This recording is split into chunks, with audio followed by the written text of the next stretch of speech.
Guess that was all I needed to do. Oh, okay. Oops. Oh. Don't want to learn more.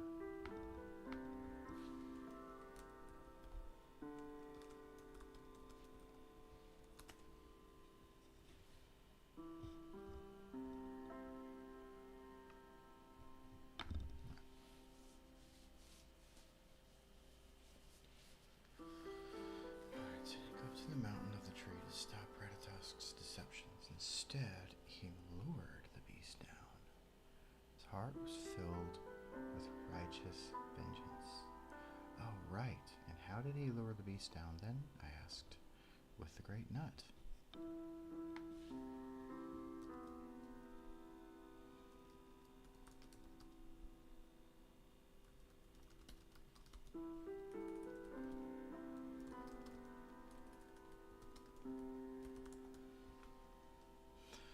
You had been told the wrong story. He didn't go to the king to recruit soldiers, but to get bait for a trap. And so the king just gave it? No, Loris stole it.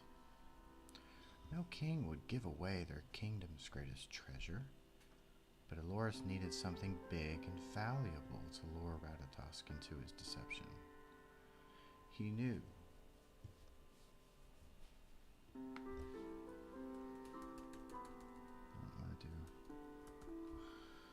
too many uses of the same word. He knew the great nut would work, so he snuck in pretending to be a known criminal.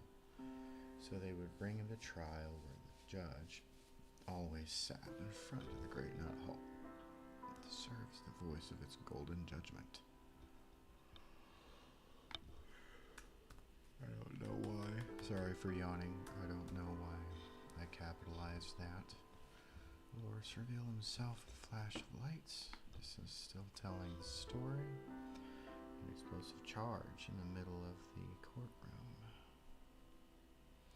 While the king and his subjects were blinded and confused, he knocked out several of the guards, stole the great nut, disappeared to serve his quest. And you believe this?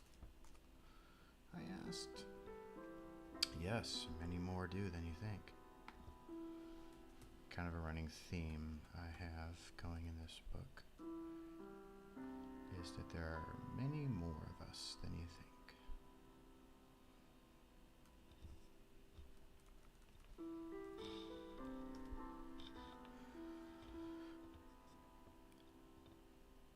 And how do you know this alternative version is more true than the accepted version is not? Or whatever.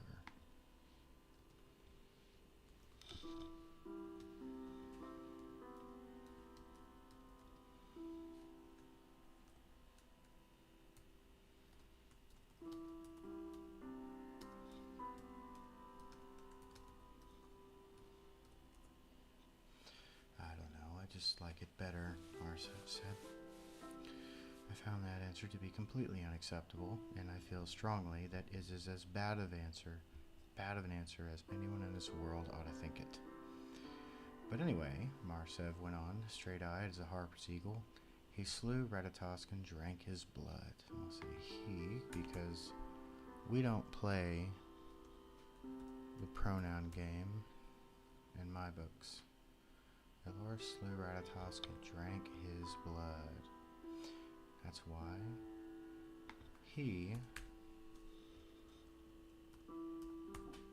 Eloris came down with the god squirrel's blood in his own, which gave him the powers of flight.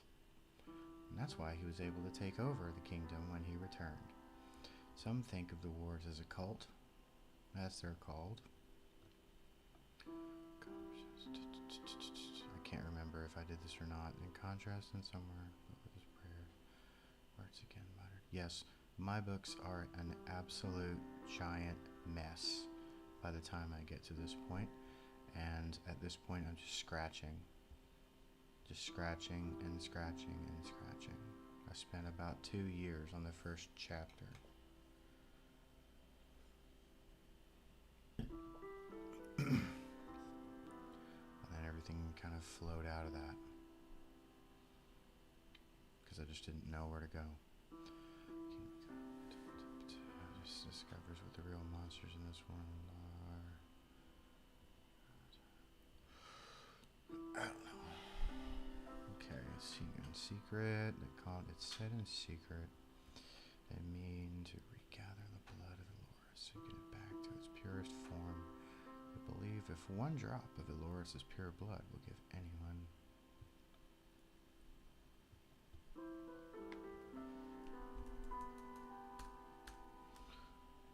one drop of Eloris' blood will give anyone who drinks it the power of Ratatosk.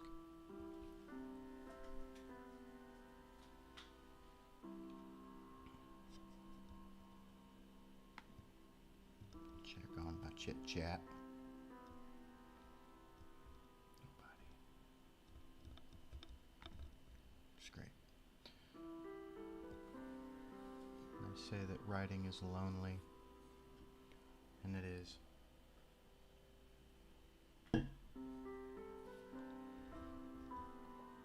That's okay. When you don't have anybody in your chat room, as a writer, that's just fine. Get it back to its purest form, for they believe one drop of Eloris' pure blood will give anyone who drinks it the power of Ratatosk. Marcev was starting to look a little crazy in the eye. Do you know who these squirrels are? I asked. Heron looked up from swinging and slowly stopped. Where's my thing? Where am I at? 44. Her members are ordinary members of Hesperia's, like you and me, and they wear robes and armor like the Guardians, but theirs are red. The robes are made with rose blood, so it turns black at night. I'm a mad thatter. So it turns black at night, so that way they can move unseen.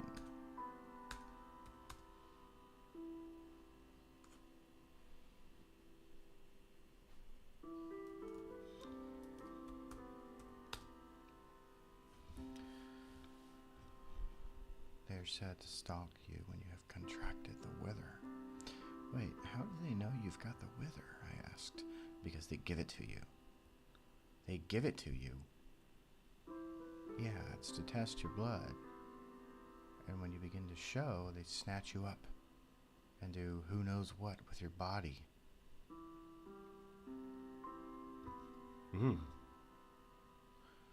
This is all so cool, Heron said. I know, right? Said Marcev. Wait, how do you know this? I asked. Who told you all this? And how do you know it's the real version? Marcev sighed. Clearly not the ones who engage in a religious debate. Once the important questions came out, or should I say the boring ones. Can we please go back to playing now? He said, acting in my impression like the patrons bored of the same story repeated at every service. I want to say patrons because you can be a patron to a bar. But if you're a member of a higher church, then you're sometimes called a parishioner. Like the parishioner said, it'd be more clear. Bored of the same story repeated at every service. Wait, I have another question. How do they test your blood? I was genuinely curious, but Marcev seemed to not want to talk anymore about it, or seemed offended that I would question his account. Or perhaps something else. I've never been sure. Aaron seemed to be torn between the two of us, and I just shrugged when I turned to him. Just what we've heard, you know. Just what we've heard, you know, from adults. Sound a little more authentic that way. I thought you said adults were boring, I said.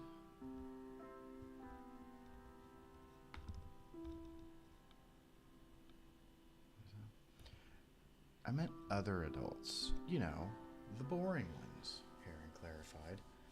I said, this is all so crazy. Yeah, and?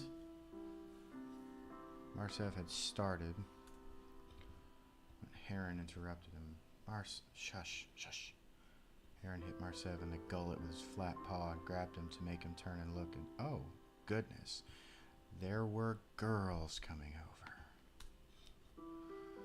We all forgot what we were talking about and immediately began aggressively teasing one another. Well, the fun teasing soon wore off. About the time the kids started to look bored. Needs a new paragraph.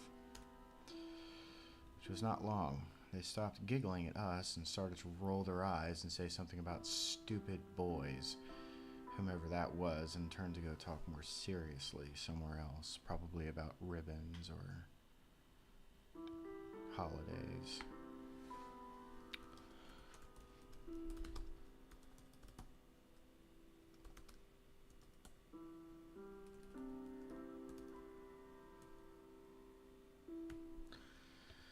They were surely going to talk about us. Still, we were sure. What? And not whoever they were saying was boring. Nevertheless, this was unhavable. Fluff Me Tail, if Heron thought quick, grabbed a stick out of the mud and hurled it at my head. Don't need to begin that with a butt. Now, he had aim, but I was a bit stronger and faster. So naturally, my young self decided the best way to get the attention of the kids at the edge of the yard was through the most attractive thing there was to girls. Physical violence, obviously. We sent ourselves rolling and laughing, making fools and beating another senseless. Turns out this was much easier to do the further away it was from the kids, that is, get them to look at us. Once I caught sight that they had caught sight, I don't like that. Once I had caught sight, they had caught sight.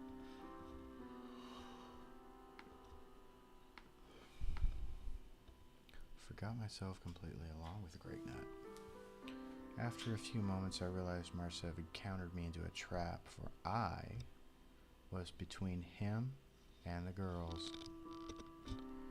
Once I realized how close they were, my shyness took over and I dropped the stick. Heron ran me through.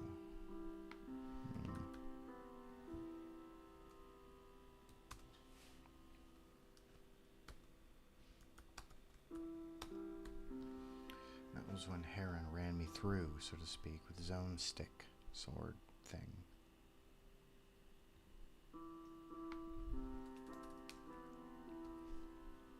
Shouting,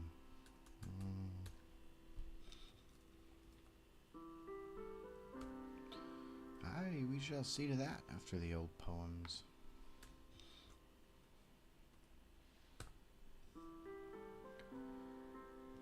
That is. I wiggled and writhed and tried to play dying. I soon was overcome with shame, however, and grabbed my hat off my own head and popped to attention, for the quiet one they had called, I think, Mava, was suddenly in front of me directly. She stood shyly and off balance, almost as if she'd been shoved there against their will, her will. This is Mava, the other two giggled, whom I hadn't caught the names of and wouldn't remember anyway. She's the quiet one, they said.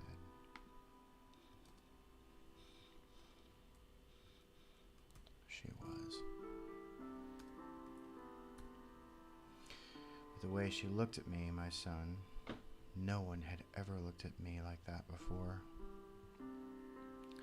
It felt like no one had ever looked at anyone that way before, and I couldn't help but smile. And she smiled, and we both smiled. We both smiled. Yeah. The traders Marsev and Heron motioned with the paws out and down, with their paws out and down. Actually,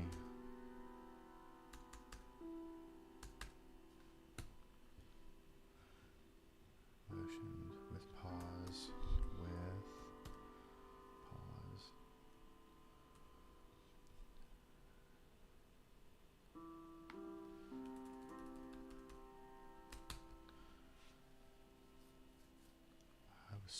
lost for words or meaning. She fluttered her eyes. Okay, so I need to shorten the sentence structure here because you want an idea of, if you shorten it, then it gives you the reader the perception of things happening quickly. Maybe a sort of shortness of breath. It's known that when readers read, they'll often breathe in and out at the same rate at which they would speak. So the shortness of breath that you would create with much shorter sentences can be useful to literally alter the perception and mental state of the reader. There's a little writer's trick there. She fluttered her eyes, which caused me, while yet smiling, to about lose my britches. Is anyone going to say anything? Asked Marsef. I said, hi. Hello. What's your name? She asked. Hello there. I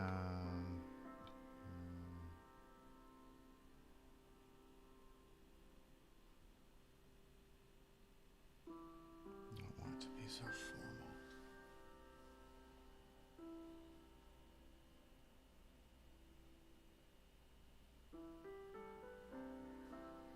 It's too formal.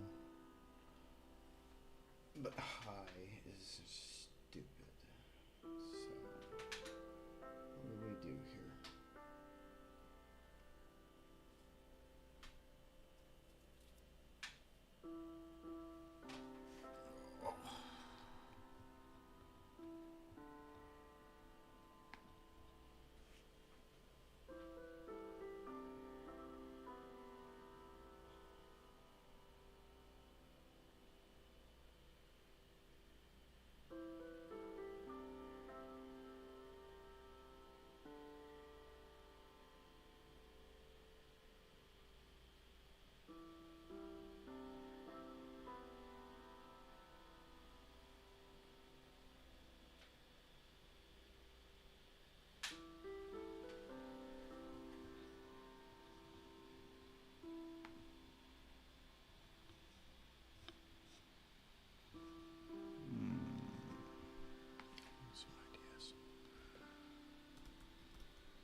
well-mannered little church girl.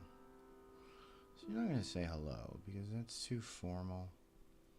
That's what you say hello to somebody to signify that you are friendly, but you still don't plan to talk. But somebody who would say something like, good day.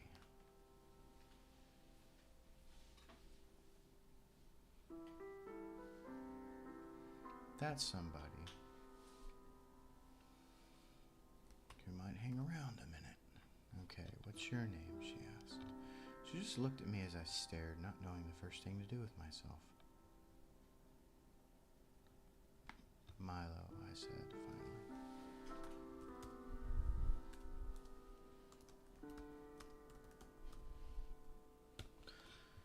Maeva, what's that? She held out a paw.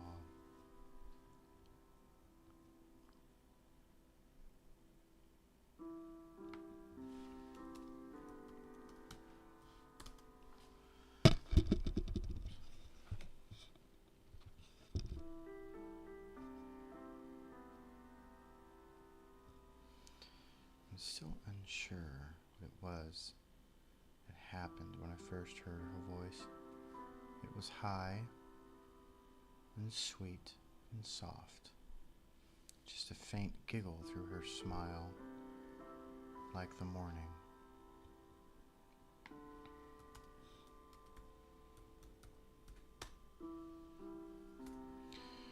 Whatever happened, it didn't feel right. My very insides did a backward somersault, and I panicked and ran to the outhouse barn, where Seven Heron laughed and grew as obnoxious as ever, playing with the sweet one and her two friends. I'll say,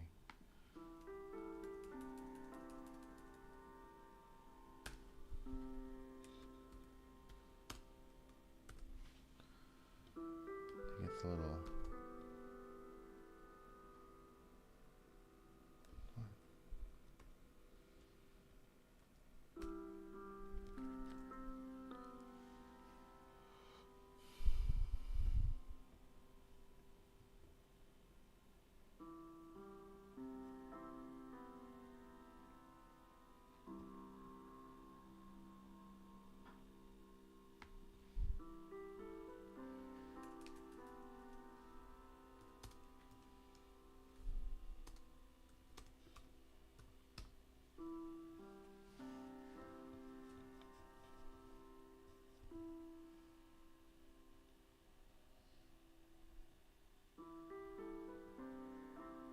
okay. Now we're at the mess. Where's Sangareth had bested Marcel before. Now Meta bests him. Okay. So I gotta find a way. I gotta find a way to. It is important. This is the first piece of action that occurs in the book. And it is between Maeva, who's supposedly quiet, and Marsev, as Marsevalu Jukond Ramery. And he is an obnoxious twit.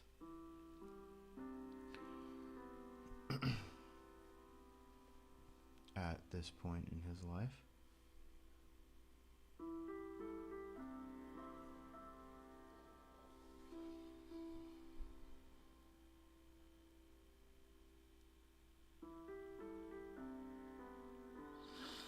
So the problem is that Marsev does not mean to be an obnoxious twit. And I need to show that he is just trying to get along, but he's engaging in these initiatory behaviors, though he doesn't quite understand everything. He's smart, but he doesn't get the social cues. He sees them, but he doesn't get them. He just thinks it's funny to be mean by the way that everyone's acting. And so he's trying to just be really mean and that to somebody who's neuroatypical, that's what you'll try to do. So everybody's being really mean, so I'm going to be really, really mean, and then I'll be accepted here, and then that doesn't happen, and then it's like, I don't even know I don't know what I'm supposed to do. And that's what happens with neurotypical people. So the way that Marsev is he is in this process, he's acting like a jerk. He's really not. But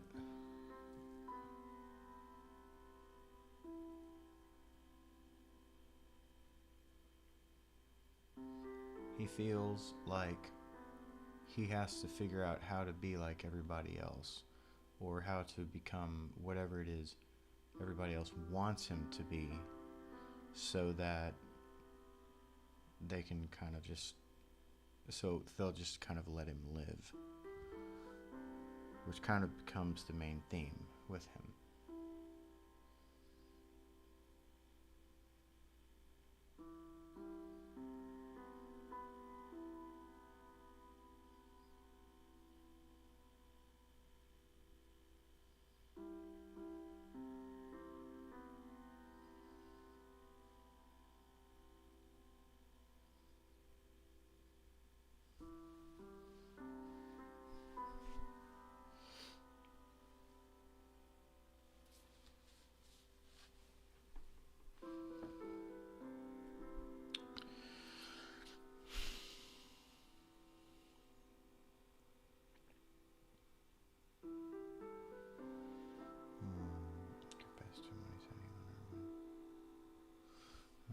The winning and losing up to you three, and approving Marsev called me out. It sounds so.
To be Tavishing, because Tavishing and Marsev are the ones that eventually get married, and it's kind of an unlikely couple type of matchup, and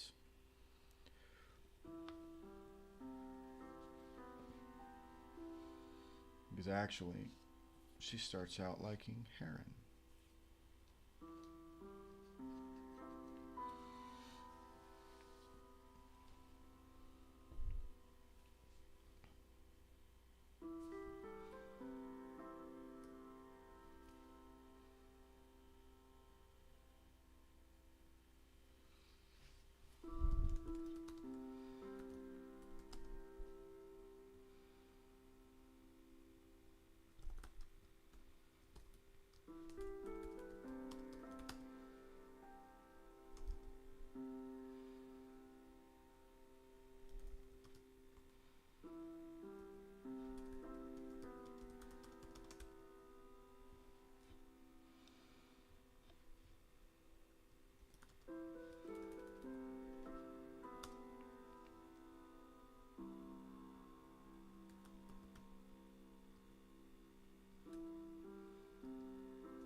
teasing was going full force, and Marcev saw Heron telegraphing a playful shove, which led to a laughter-filled wrestling match between himself and the one I think I remember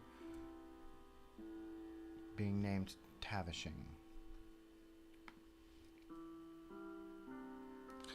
The third kit, whose name I suppose began with an R,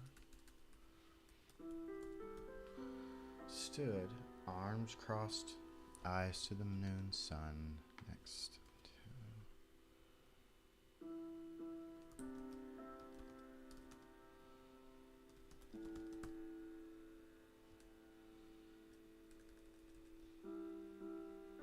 closer to Maeva and I.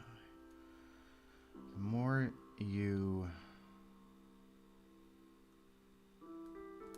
more you repeat a name, the more familiar it becomes to a reader, and the more they accept the identity of the reader naturally.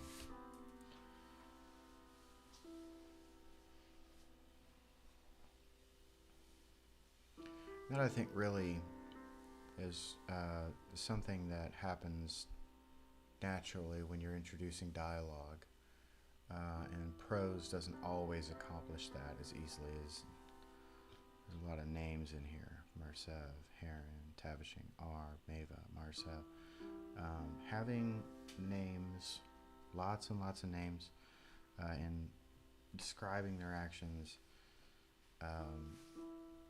not just describing the sensory environment, but describing the actual actions and naming the names of the people in your story, is another way to connect the reader subconsciously and cause them to start investing in those characters emotionally, because the more you say the name of the character, the more that person will, the more the reader will like the name of the character, and the more they will associate it positively. So you want to say that name a lot if you want the reader to like the character.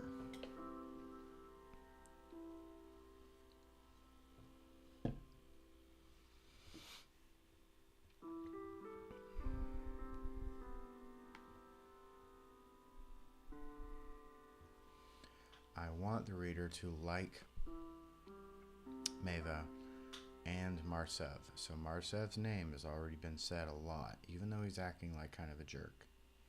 But I want you to see him as the enemy.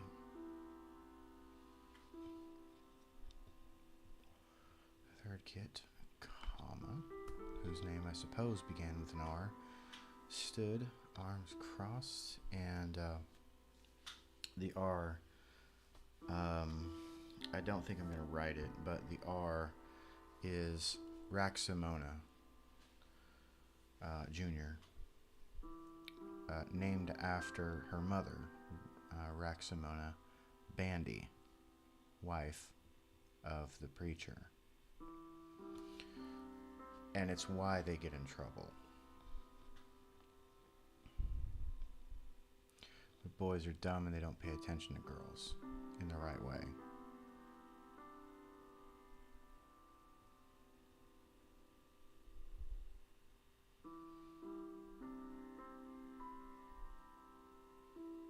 Boys pay attention to how short or how tall or how girls look, not what they're feeling and what their names are. The third kid, whose name I suppose began with an R, stood, arms crossed and eyes to the noon sun, closer to Maeva and I. Marcev clearly wanted to be a part of the fun and made his way over to her. Did I mess that up? Yeah, that's right. Problem was, he didn't seem to see that she didn't want to play, not like Tavishing.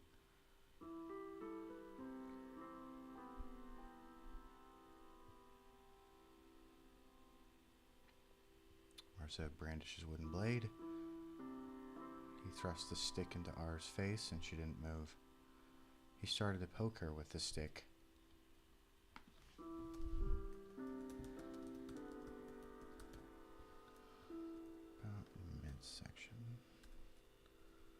which is about the worst thing you could do. Mimicking an easy victory. I'm trying to get her to play like the other. Let's say like anybody. Just trying to get her to play.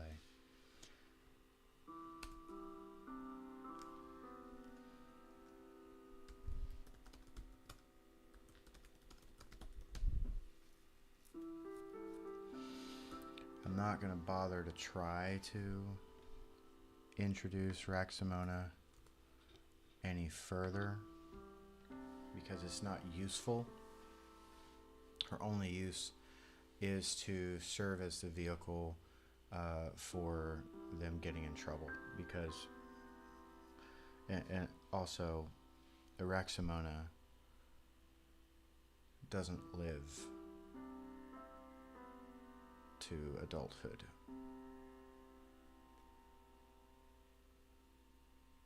In this story.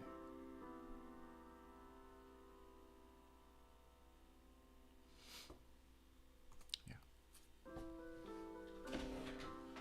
So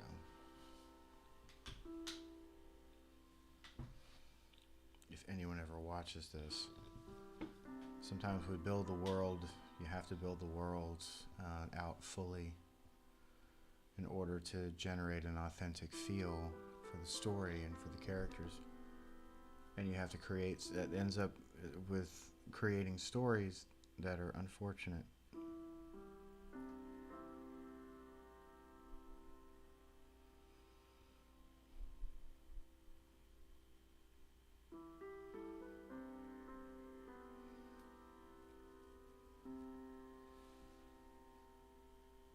And it feels so irresponsible because you get attached to all these characters and you have to kill them needlessly.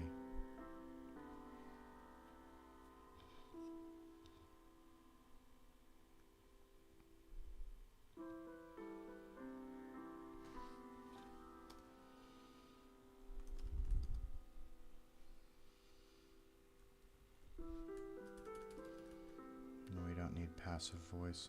I saw poking.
Oh, Sam, Marcev was trying to play and pick the poison berry.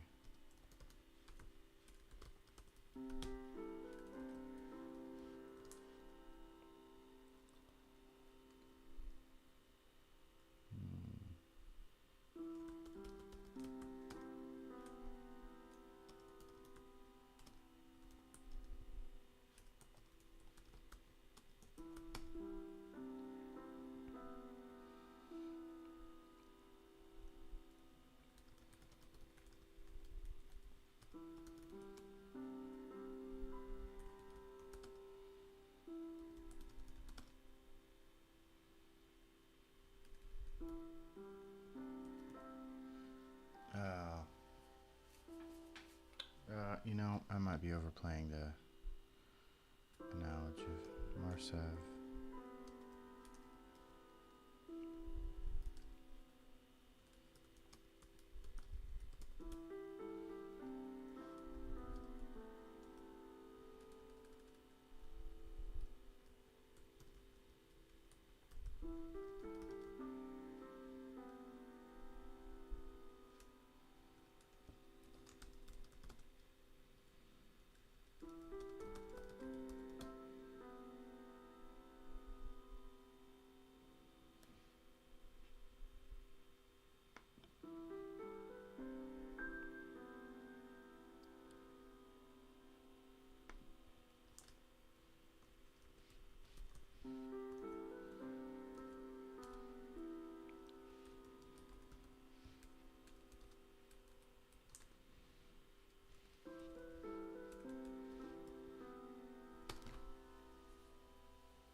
much later. She parried two of his blows easily, pushed his would-be.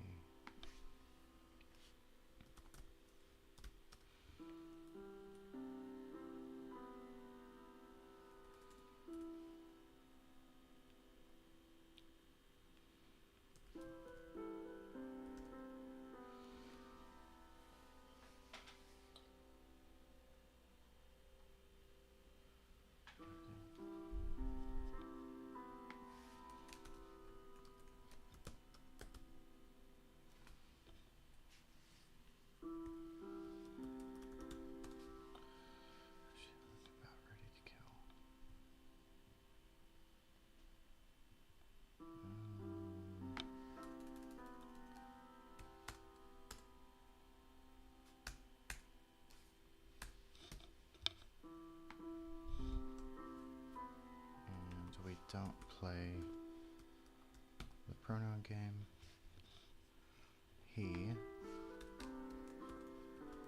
It does not benefit the story to play the pronoun game.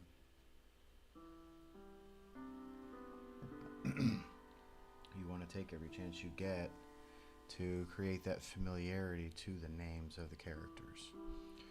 We look for, listen for, and naturally try to remember names and associate them with positive experiences the more we hear them.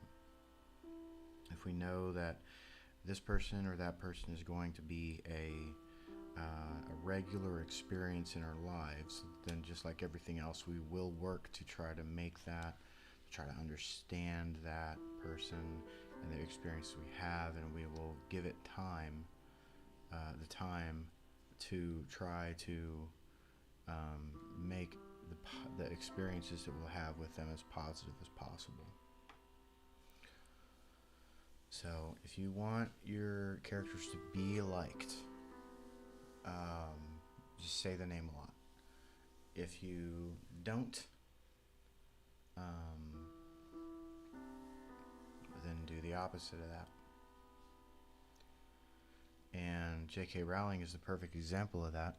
He who must not be named was really the perfect play to take on not wanting them to get too close to the entity of Voldemort.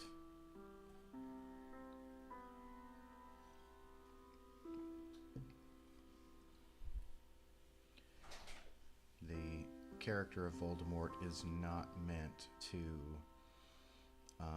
make friends with or understand. So by the time we finally get to know him a little bit and see his character, by the second book, everyone else is so much more well introduced that it is just incredibly off-putting to suddenly be thrown into the life and experiences of Tom Riddle. Once again, we're not wanting to say the name Voldemort. We want to let that be enigmatic. So she really played that perfectly. Don't let them get too comfortable with the name of somebody who you intend to be seen as evil.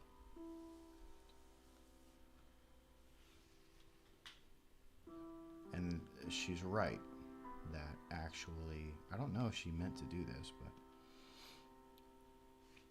she's right when Hermione said it's actually not speaking his name that gives him power.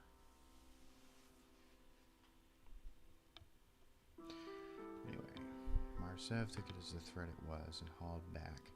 Now, boys are slow and braggarts telegraph their moves. As I learned from Maeva much later.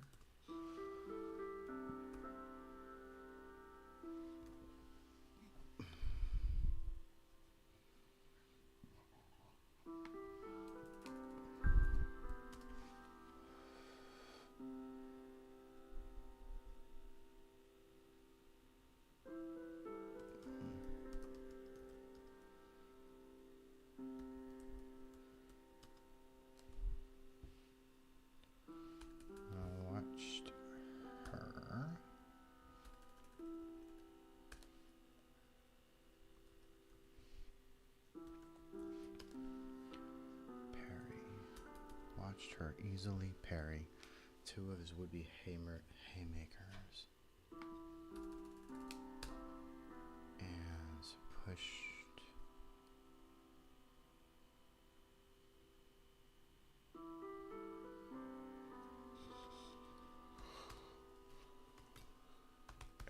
pushed him into a lingering patch of mud.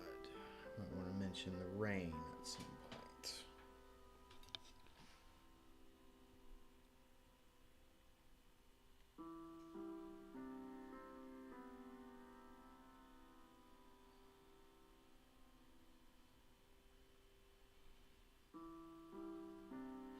See, that's where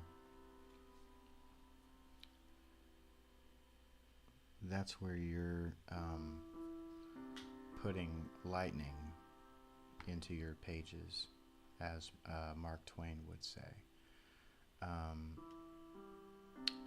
It's not useful for me to say that there was, this is just an example, the scent of a lingering rain from the night before, unless a boy gets pushed into a patch of mud.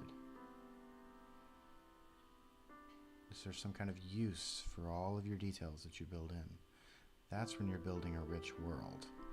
And then in that way, you don't have to do a whole lot of building. You just have to make sure you use everything that you do build.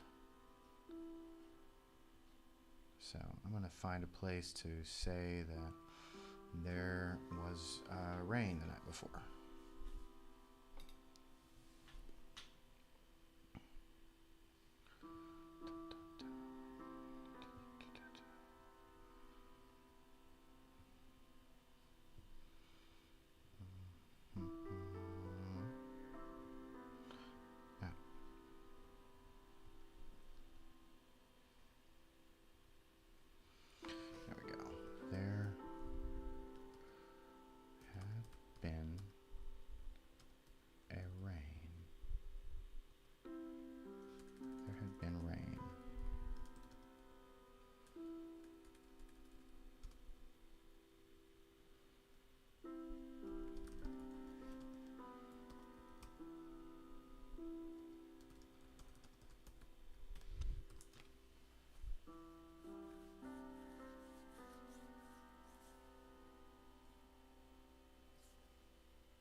Invigorating mist.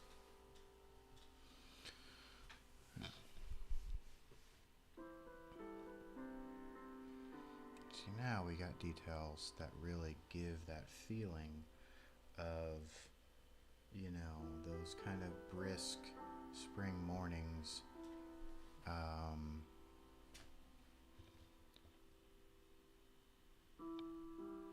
You know, kind of that kind of Easter Sunday type of feeling that we all know. We all have at least some kind of memory of that. Even if you didn't go to church, you know those, that just kind of just beautiful, clean spring rain that brings life back to the earth.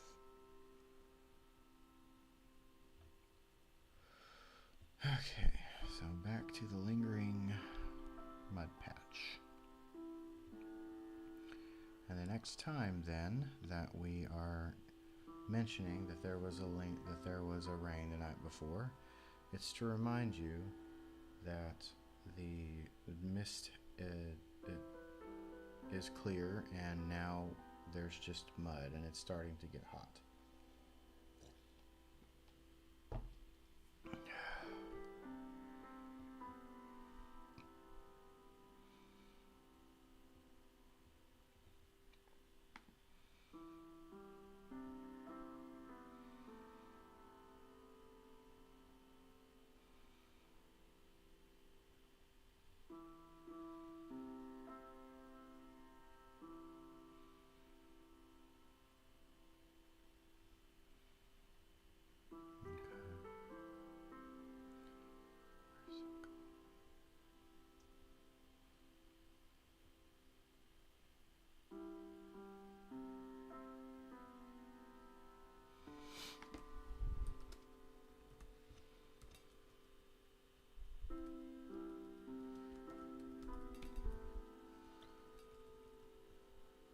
We don't play the pronoun game.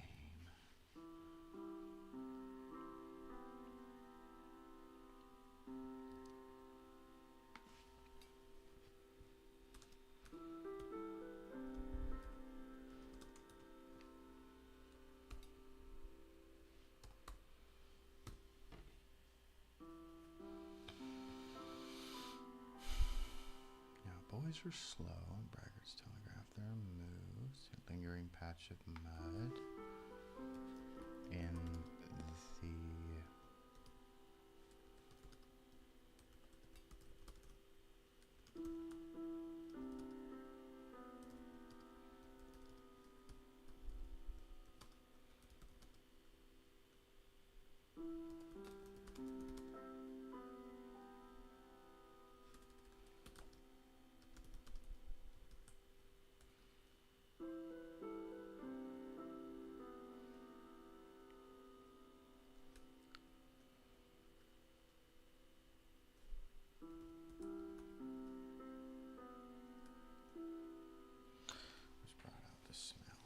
Marcev looked about ready to kill. Every single one of us was absolutely shocked into total silence. We don't need that. Every one of us were shocked into total silence. We don't, because if you're shocked into silence, then you're shocked into total silence. You don't need to. And if you're shocked into total silence, then you're shocked into absolutely shocked into total silence. So you can just say silence. As Maeva waved her stick like a rapier, comma, because you want to, that's a dramatic comma, ready at the base of Marcev's neck. I was just playing, he said. He was absolutely not playing.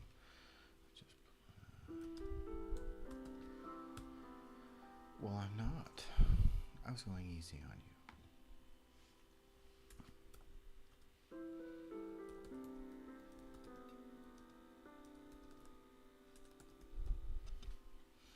Give me what you've got then.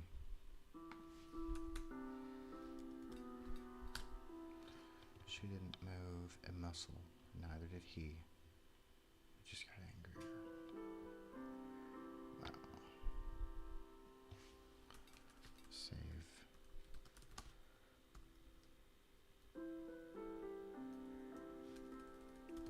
Deepening.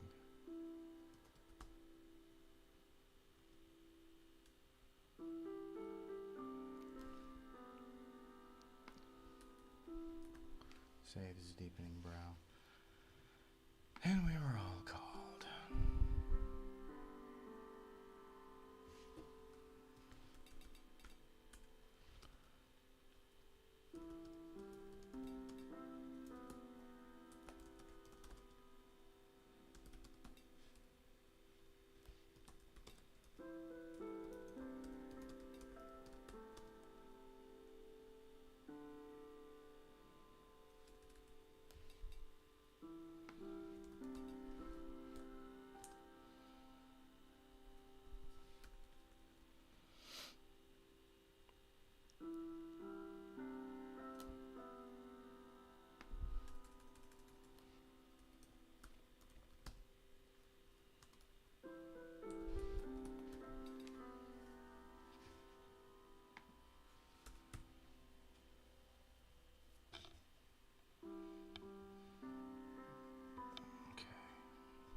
so Gareth had bested March Sev before, and Mava bests him. So there's a point, I'm going to leave this in here because there's a point where there's actually a conflict later. So.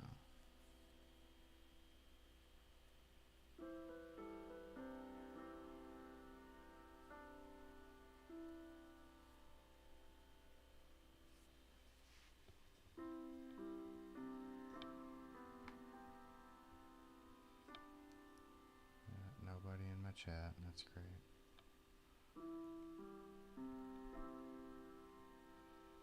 Nothing wrong with being alone as a writer.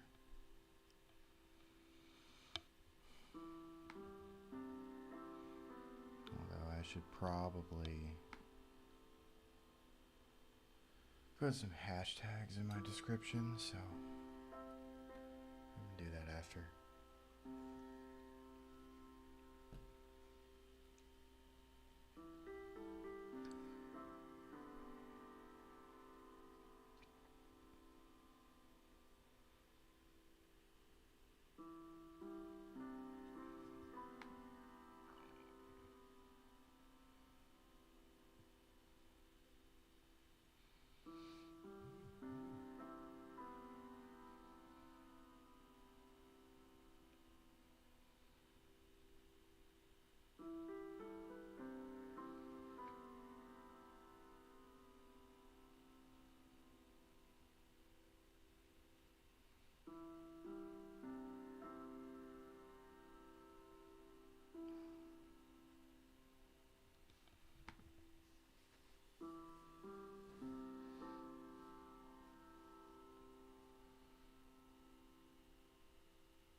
Being helped.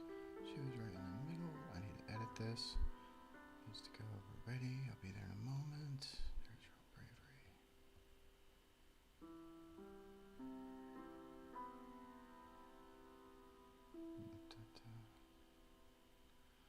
I didn't like how the other two treated the girls, but didn't say much.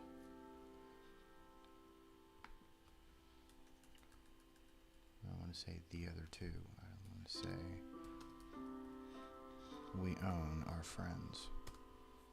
My friends treated the girls, but didn't say much. Not until the other two. Not until they got skirted away with scolding.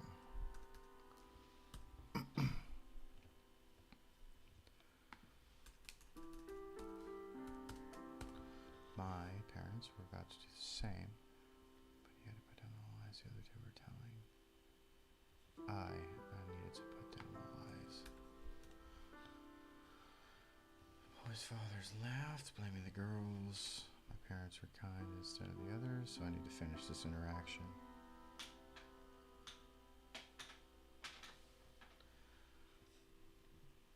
Okay, so.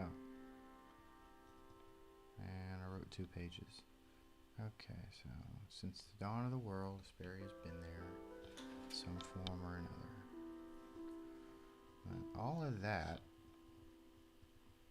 actually managed to take up less space than in my introduction to Mabby and Dorma's lifetime. That took, I think, 76 pages. So, close. Okay.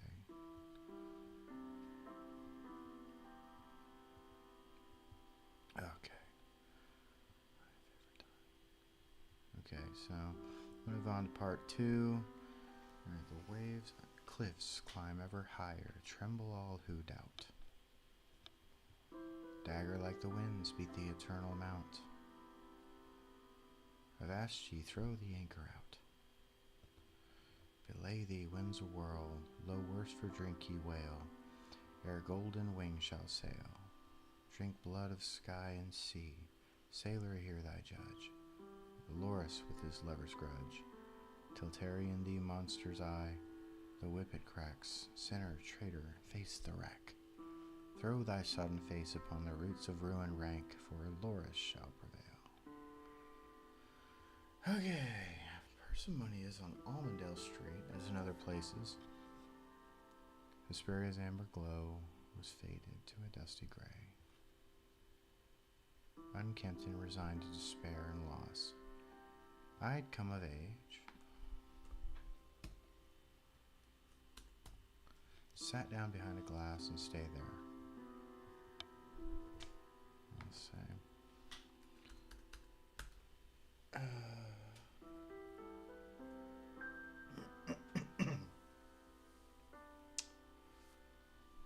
Sat down behind a stein because I want something,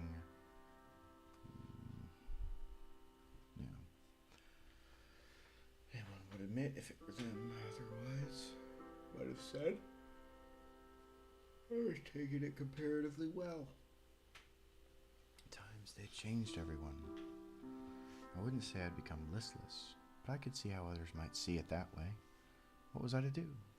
A lot changed for the world, and me in it. It is not like set to speak in enlightened places of how the doors to Hesperia were closed, but the truth, son, that needs to be, is that because of the weather, the world became frightened of squirrels and became half bald, scratchy, and covered with boils.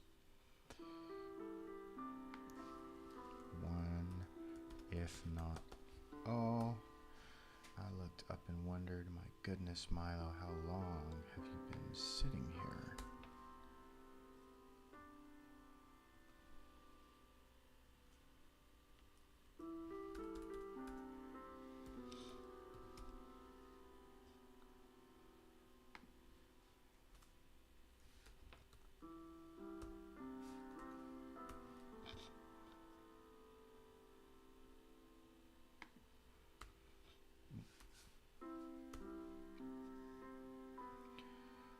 Seen in Berseria as merely as rats, and it was the world that cut us off. Some say the world that might fear us. We keep our doors closed now, only out of pride. I don't think I need to go over this again. Whatever.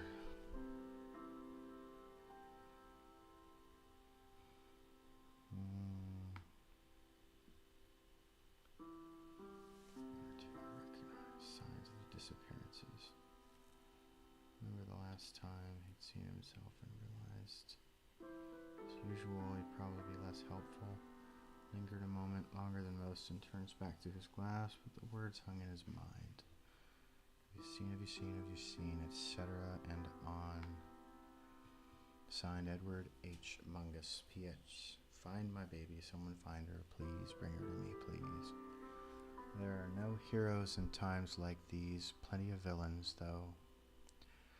Literal signs mutterings, bag-eyed patrons at the bar had all lost someone by that point.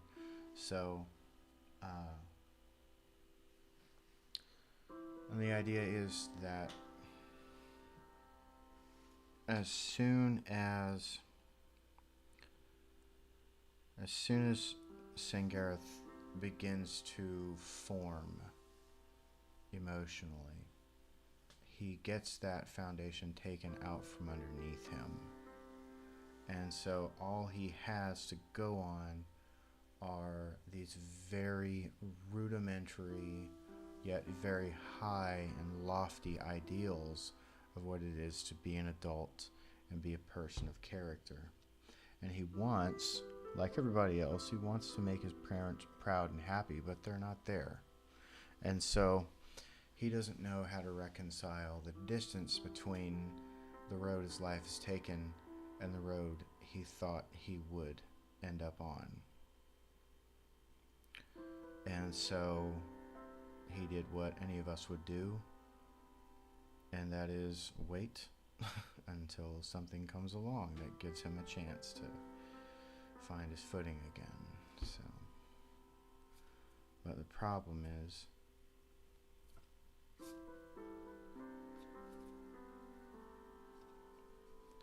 well, I don't really know. There's a lot of problems.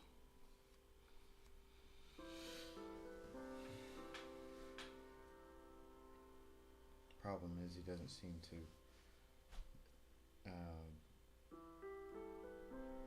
really want to, because when you get your world rocked like that, you have to start wondering how much of it was really real in the first place. So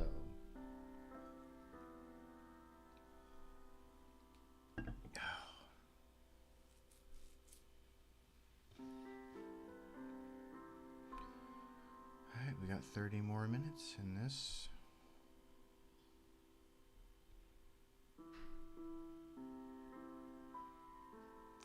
More minutes. I think 2 pages is pretty good for a day. Some noise broke through the door of the company I was there to greet.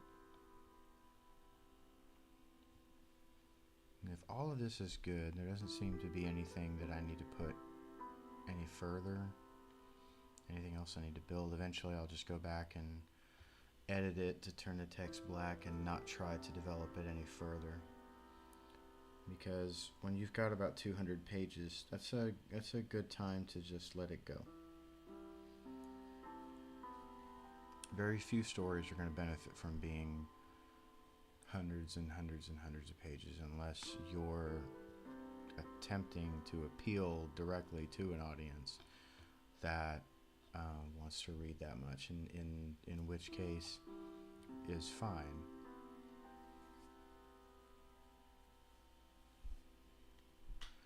On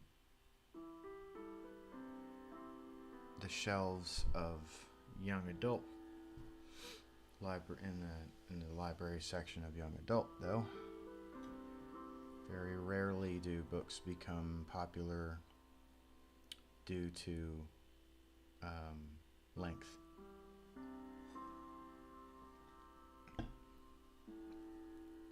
A 50-year-old person, a much older person, especially these days, would very much love to just get into a book that is, you know, like a Ken Follett novel. That'd be fine. Like the Kingsbridge novels.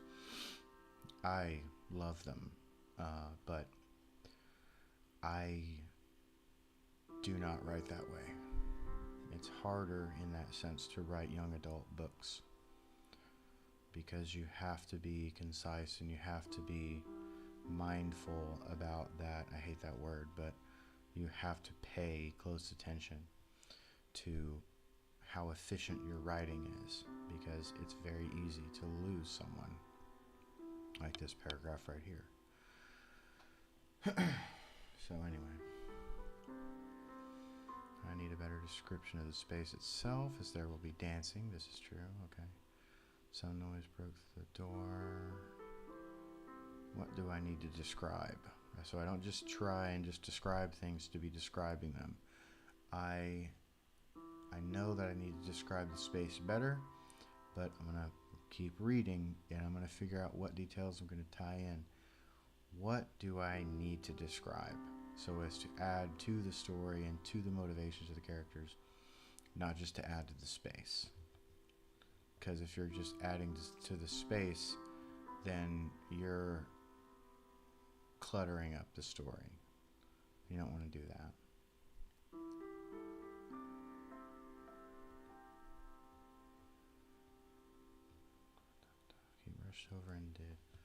The keep rushed over and did his business with them, and I didn't turn around.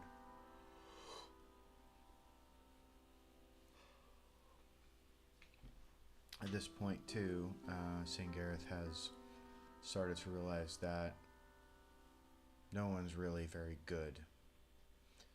And while he's weighing whether he wants to be good himself and whether he wants to continue to try to find a purpose in life, he also realizes that, kind of the same thing that we do. When we get older and start to question everything, including our friends.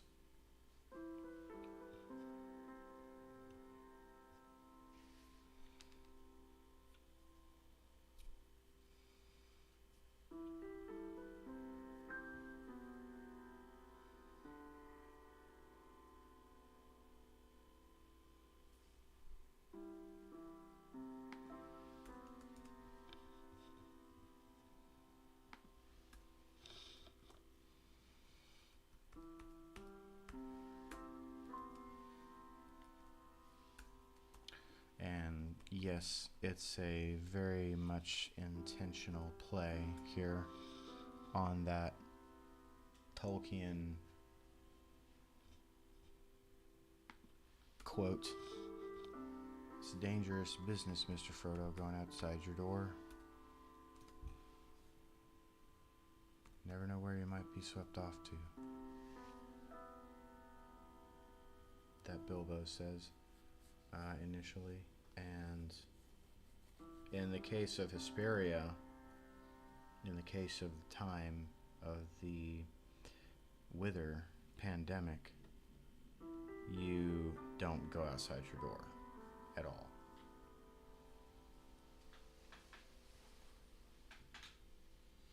It's not that kind of place anymore. So yeah.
Thoughts brought present by a bap on the head to the eruption of laughter in my friends Heron and Marsev.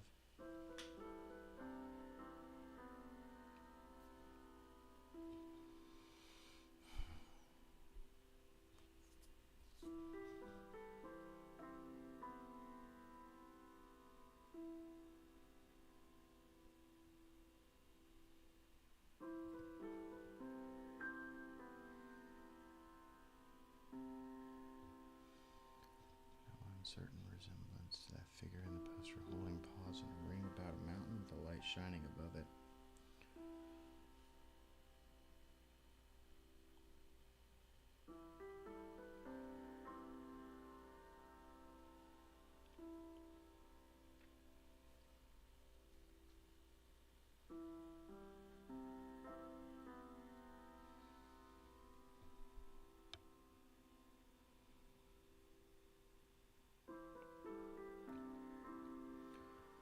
Seemed I had forgotten something.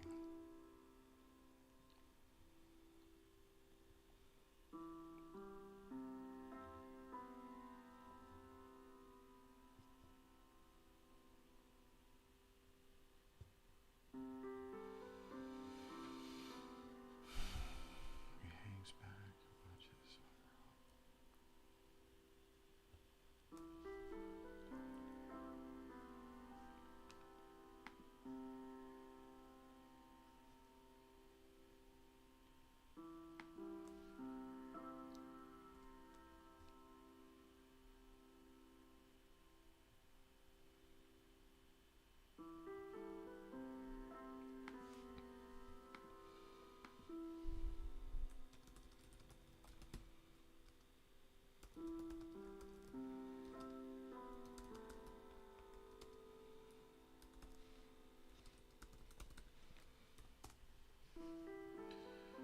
Hangs back and watches. One girl catches his eye. Cancel.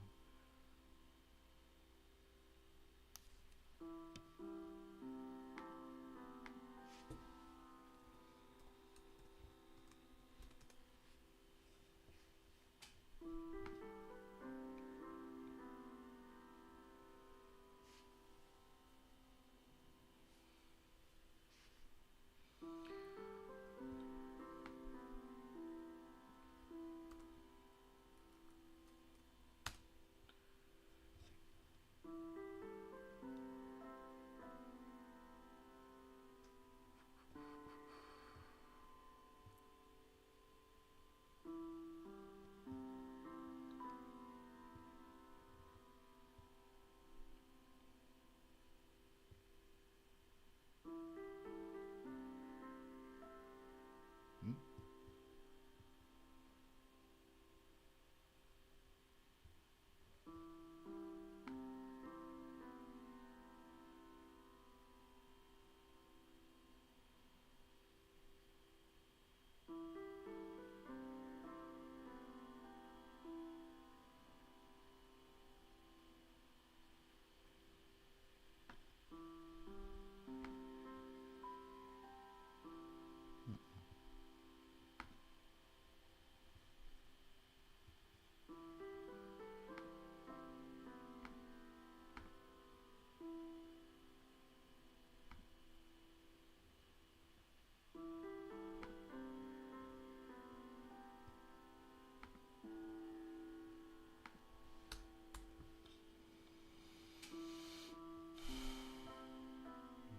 That's better. Much better.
Hope I can make it another 20 minutes.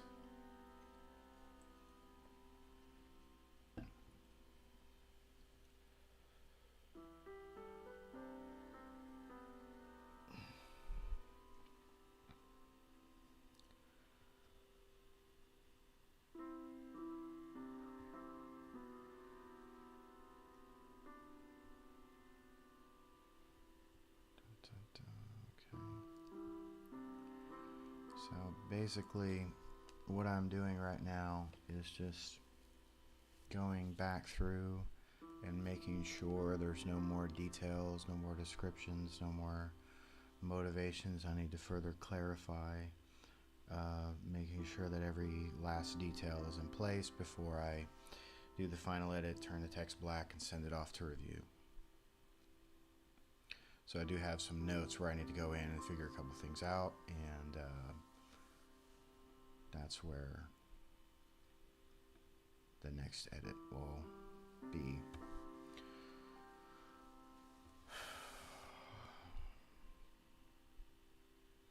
So it might not look like I'm doing a whole lot, but I'm just that's what real writing is more 20% just rushing through and just chucking stuff at the wall in your first draft. Every detail you can just throw up there. You don't even really need to think too much about just every possible thing you can. Until you've made about as big as mess as you can possibly make. And then that's when you just start going through and just keep pulling it out. Keep combing it. Keep combing it and keep combing it. And then eventually this beautiful, long, wonderful, multi-threaded, multifaceted story will unfold before you as you finish that 20 or 30 page first draft. It's more like an outline, but also a giant Christmas light ball mess, with no concern for organization. But then you just keep scratching, just keep going with that comb, and then the story will come out. So really, I finished my story about 2 years ago, and I just keep going over it, combing things out until it's perfect.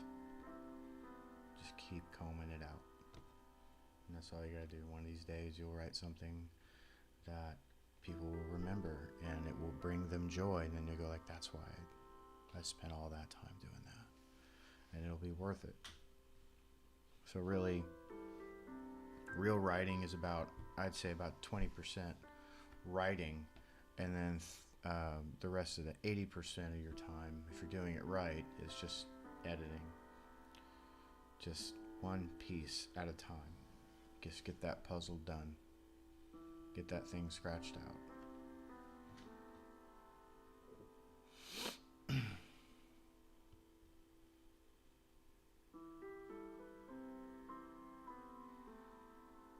that's all you can do. Just embrace the mess, and you just keep on scratching.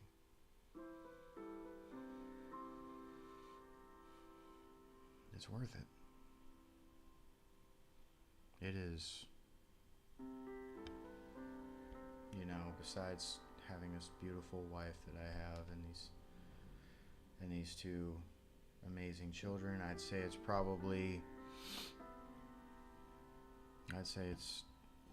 the most joyful thing I've ever had the chance to do. And just seeing the joy and the inspiration and the hope and the comfort that it brings to people when they see something that somebody has put their love into, and they go and then they realize that, wow, this is something amazing here, and then they start to love it as much as you do, and even if your story never makes it to like a national level audience or anything, just even a handful of people that you find that love your story, it makes it all worth it. So I got about just under 15 minutes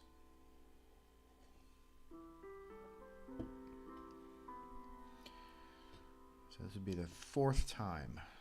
My fourth full-length novel. I've written other things, but this will be my fourth full-length novel, and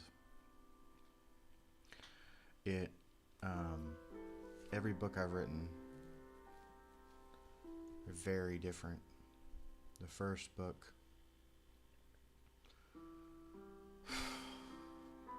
Mabby the Squirrel's Guide to Flying, was a giant. My feeling about it now is that most of the book is just garbage, and I wasn't really trying to serve my characters and serve the story, because I didn't know that, what real writing is.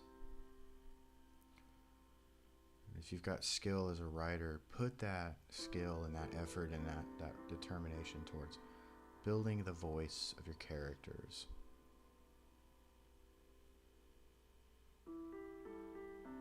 I didn't know that.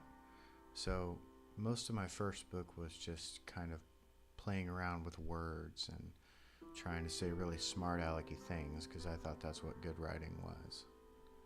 And so I don't really like my first book as much, but it sells, that book sells the most. Still, the most copies. My second book was like, well, the first one, it took a long time to write because it was my first book. I'm still fixing it because it was my first book. My second one, I was just like, well, I'm just gonna just have fun. And I pantsed it because my whole intention was just, I'm just gonna have fun. And my second book, I just said, okay, I got this now, this scene now I gotta write, and what would be the most ridiculous possible thing that could happen in this part of the book? And that's what I made happen. And it was a blast. And I finished it pretty quick. It sells the fewest copies. Not everybody likes that book. My third book is a female protagonist. My third book is about hard things to talk about, especially as a father of two girls.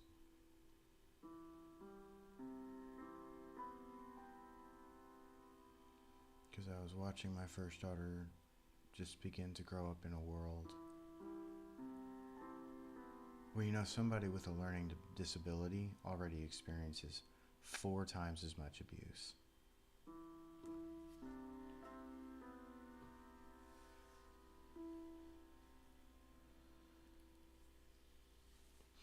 As a neurotypical person, and watching my 2 girls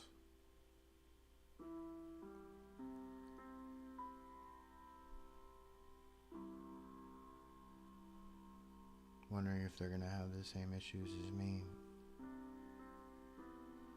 hoping that they don't, for the love of God.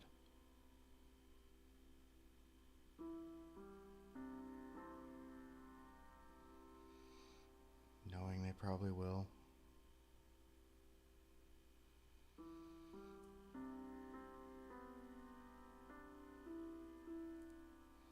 And comparatively speaking, since they're female, neuroatypical, they'll probably have it even worse than I did. And then my first daughter is now 7, and she's already told me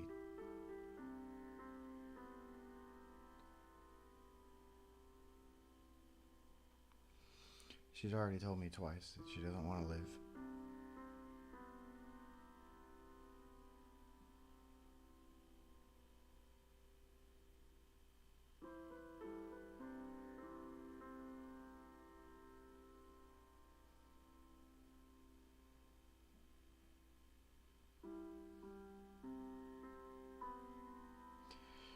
third book was basically a long letter to her. And then I didn't write again for a while.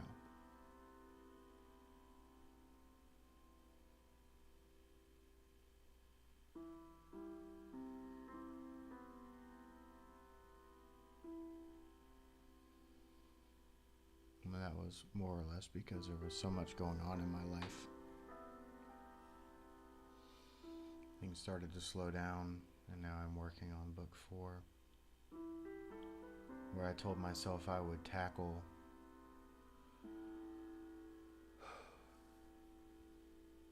the problem in our society with our philosophy about fixed intelligence and eugenics and all of that, and how it plays in. It makes us mistreat people that we don't like or understand in really narcissistic ways, and how the people who could do the most to change this world are the ones who suffer the most from it instead. And I was going to tear all that apart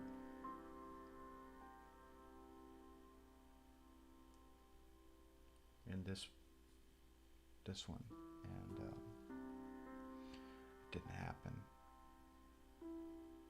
I mean, it kind of happens, but in this book, but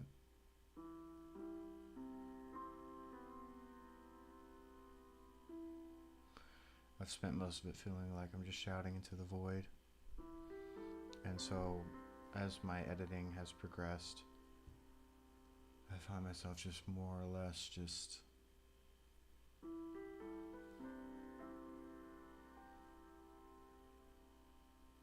focusing on Milo.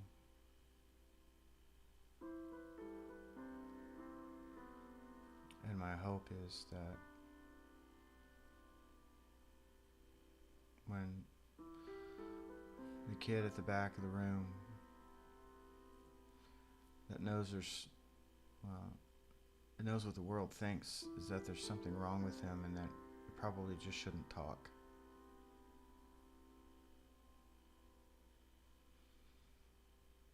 That he walks away from this book knowing that there is somebody, and not just some, but a lot of people. You might not know it. You might never meet them. But they know what he's going through, and that they're there and they're supporting him in ways he might not see. There are people fighting in these dark pockets. There are people fighting a battle that no one knows about.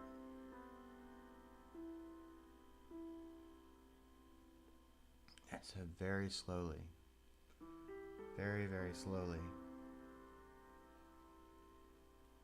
we're winning.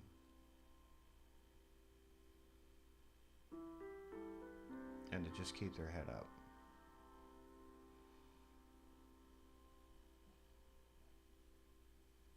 So that's kind of what I want to do with this book.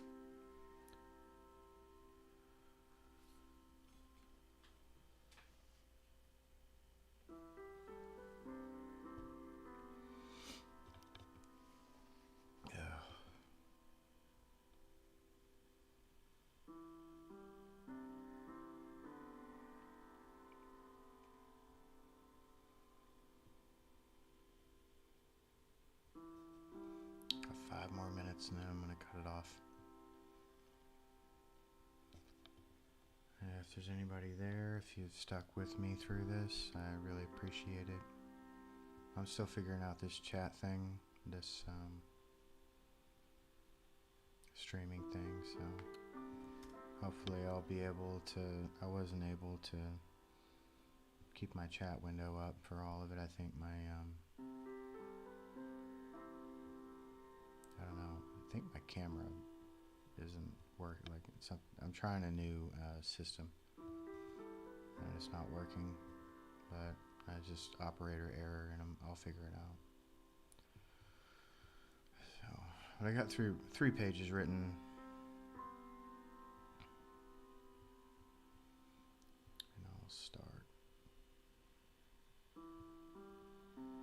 this chapter. Burned from warmth. Okay.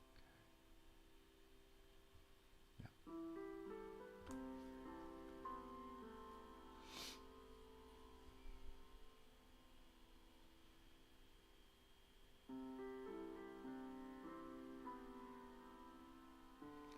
She smiled and I realized I was staring.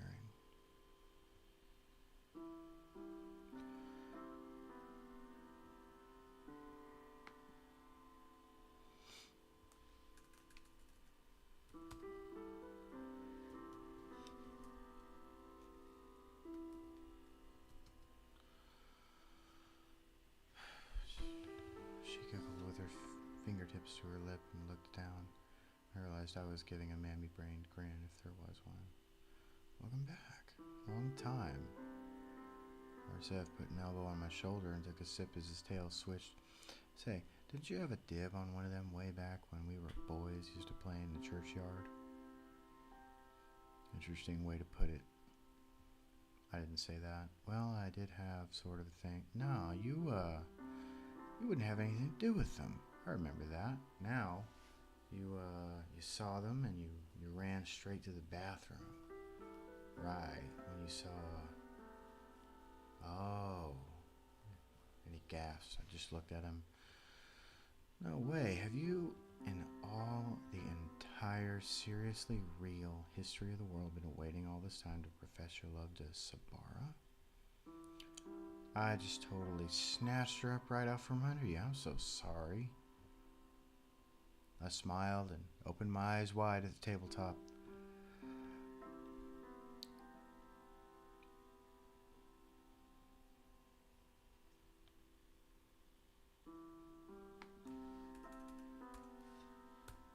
Smiled, opening.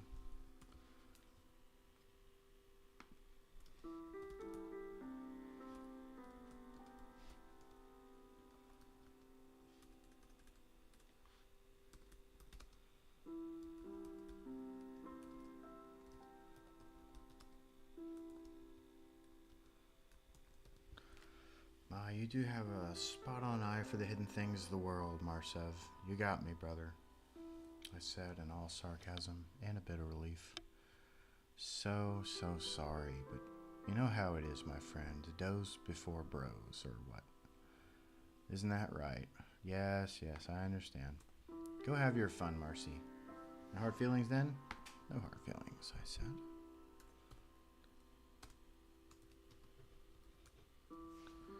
I said, and truly meant,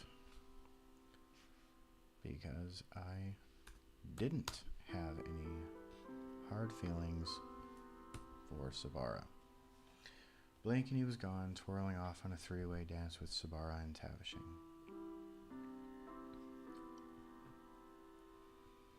I need to mention that Tavishing. I watched Marsev for a while and shaking his head, turned back, chuckling to himself.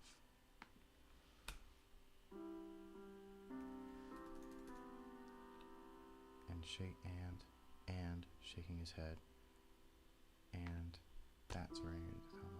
Turned back, chuckling to himself. For a while, shaking his head, he turned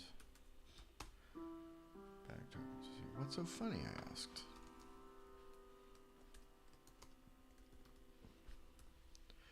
The voice.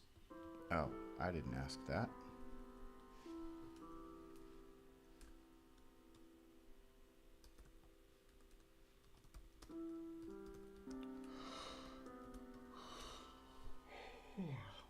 Oh. All right. It is 11:31. And I am going to go ahead and cut it off. Thank you for joining me, however long you managed to do so before you passed out. And hope to see you again tomorrow.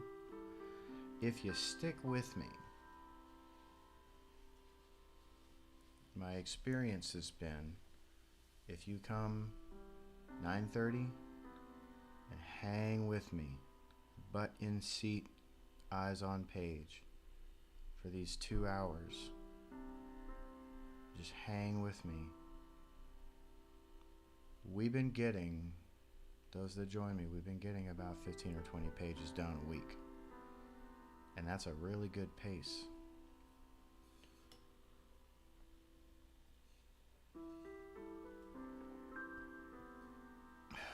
So, and then, if you get that done by Thursday and Friday, Saturday, and Sunday during the day, that's time where you can just focus on your life. So that's why I do it from Sunday to Thursday, and I don't do it Friday and Saturday, because you don't want something like this to consume you. If you do it every day, it will consume you. You need a break, and you need to let neurogenesis do its job so that you can come back the next week with more ideas and a chance to get a fresh look at your story every week or so. So, thank you for joining me, and have a great